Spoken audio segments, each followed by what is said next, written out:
account mo dyan. Pero, meron kang G-Loan, meron kang G-Gives, meron kang G-Credit na kailangang bayaran, no? Iniisip mo, paano ko ba mababayaran kung nakalock na or na-block na or hindi ko na ma-access yung aking cellphone or yung aking SIM card kasi nawala? Okay? So, good news po kasi po, meron tayong solusyon dyan. Sa video ito, ituturo ko sa inyo step by step kung paano po tayo magbayad ng G-Loan, G-Gives, G-Credit gamit po ang ibang GCash account. Okay? Kahit hindi na talaga ma-open yung sarili mo account. So, wala pong hulaan dito, walang fake info, totoong process.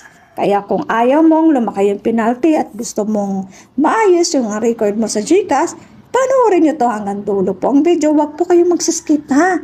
Para maintindihan nyo ng maayos yung video. Kasi nagsiskip tapos magko-comment na ganyan-ganyan. Pero mas gusto ko naman nagko-comment kayo.